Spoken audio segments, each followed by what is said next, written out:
first phase of the development and in the 7th Ward.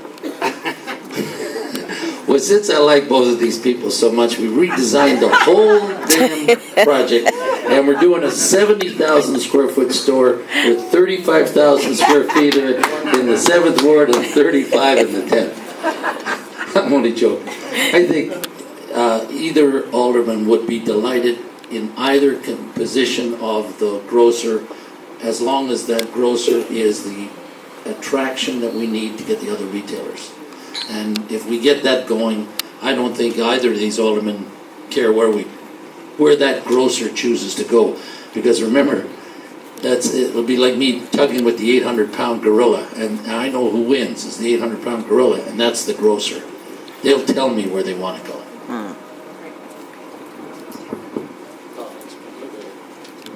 Is any part going to be gated? No. As I mentioned in the presentation, we took in a lot of input from the focus groups back when the city and USX was working together. This is open to everyone. We're going to be working with community engagement. We talked about this advisory committee. We have Street Grid connected going through, getting people back out to the lake. This is not meant to be a gated community, and I'm glad you asked the question because it is a good one. Hope? Dave Vance has a question. Do you know the time schedule for Park 523 and Park 503? Park 523, as Nasuch had mentioned in the presentation, is the park that's right at the end of 87th Street. That park opened up in October when Lakeshore Drive was open. We had a festival there that day, and later this year, as we talked about during the opening of Lakeshore Drive, we plan to name it Steelworkers Park to recognize the significant contributions steelworkers made to this entire area. We plan to do that in September of this year. We have a working group with local artists and interested residents and parties to make that park as good as possible, including having a sculpture there that really lends recognition to the history of the park. Park 503 is a little further south, basically 89th and Mackinac. That's a park where we're committing half of it to be run by Growing Power, which is a community-based gardening group that's in Milwaukee and Chicago, so there'll be community gardens on many different levels for the folks who want to have a small plot to raise their vegetables to something more along the commercial lines. Because gardening is more than just a hobby these days, it's about sustainability. So both those parks will be more fully activated later this year. Park 523 in September and Park 503, half of it will be, you'll probably get information in the next 4 or 6 weeks. We'll have a community meeting on that. Another question by Charles Kyle. Are any bus routes going to run along the new Lakeshore Drive? When will 87th Street bus go to the new park?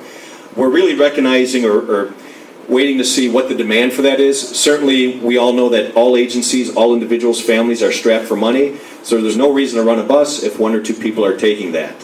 We have met with the CTA to talk about what routes would be appropriate when the park is opened, as it has been in October, when the new retail development comes on board. So they're giving some thought to that. I think we'll have to see once demand dictates that the bus routes will actually be implemented. I think this is a PSA. Al Braggs, where are you, Al? Here. Doll Inc. I am part of Homeless Veteran Women Bike Ride on June 14, 2014, starting at Lakeside, bike in Fort Heights, ending in Munster, Indiana, at Harley-Davidson on Calumet Avenue. Just an FYI? Yes. Thank you for sharing. Great job. You can share more information with the group afterwards? Yes. Thank you, Al. I can't have a public meeting without Bob Israel asking me a question. He dogs me up in Lincoln Park, and then he follows me down here, and there he is again. And 3 years I've known him, and then he was in my office the other day. He said, "You know, my name isn't Bob Israel." It's true, it's not. Right, Bob? Okay, so Bob Israel, has a general contractor been chosen? Everyone will want to know the day that we award any kind of contract down here. We have not chosen a general contractor because we don't have a specific building to be built. And in case just to follow what I said before, the first thing, when we sign a lease with someone, the first thing will be what's called civil engineering. So general contracting for ground. You know, it won't be a building. It'll be sewers. It'll be access to electric. It'll be all of that kind of stuff. And we'll get a general contractor at that time or the guy chosen will be his own general. He only told me his real name. I didn't give it out. Oh, sorry. Is the mall patterned after the Market Common in Clarendon, Virginia? That's a project we did in Virginia that won a lot of awards and recognition. It's really beautiful. It's not completely patterned after it because this is way more land, and the stores that we will be first bringing to this community will probably be larger format stores, so they'll need more room. Okay, this is from Manus Edwards. To what extent is the Indiana oil spill into Lake Michigan a hindrance to the Lakeside project going forward? It isn't. I believe BP contained that, and they contained it in Indiana, so it's been contained, so it's not affecting the Lakeside project. Ann Holcomb, will South Shore Drive be widened to accommodate the additional traffic, or made a one-way? Oh, yeah. So you mean South Shore Drive, just by 74th up to 71st, 79th. I've been kind of lobbying for a solution to that for some time, because if all of our collective dreams are realized, there'll be more people coming to us this way, and there'll be more people wanting to get out of here that way. So definitely, the city is on side. We've had, it doesn't look like it to you, these are the things that go on behind the scenes. Massive amount of engineering. In the early stages, they believe, the traffic study has shown, that we will be able to have a reversible lanes in the space we have today. So they'll figure, the engineers will say, when people are leaving, early morning, there'll be 2 lanes out and only 1 lane in. And then for, call it shopping hours and coming home, there'll be 2 lanes south and only 1 lane north. And that's the quickest and easiest, probably most sensible short-term solution.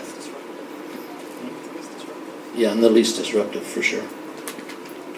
Okay, so we're going to answer just 4 more questions because we're already going on 7:15. David Solomon, what is your initial plan for residential construction? What type? I think we've answered this question. On residential housing, we plan to start with mixed income housing, probably rental units somewhere between 400 to 500. Definitely will have affordable housing, and you will be updated as we move along. Laura Morgan, are innovations in our schools being ignored in order to fund the development? Definitely not. I did mention that we have a TIF district and a TIF plan with the city to fund the first phase for those public improvements that are needed. We are not taking any or porting any money away from schools. This TIF has not even started yet, and that is just for Lakeside. There's no funds being diverted to Lakeside. I used to be a school teacher, and for a period of time I was a principal. And I want to tell you, I honestly believe what I'm going to say. You got a great school over there in Sullivan, for example, just use it as an example. And I think the performance level is not, the way the CPS takes score, it's not really high. But if we get a development going down here, and your young people, your sons and daughters and so on, get to look out the window and see opportunity being created before their very eyes, their scores will go up. Their scores will go up because they will see opportunity that today a little harder to see. So we're not going to be cheating anyone in the school system to build this project, but I honestly have I got great hope that they will see that this is a place that will have more opportunity than today. Joe has a question. I have a question from an individual who signed this as Eats Groceries. Who did this? I was like, I know who it is. He's right there. We can talk afterwards, and you can explain to me what you were asking. You have another question? No, I don't have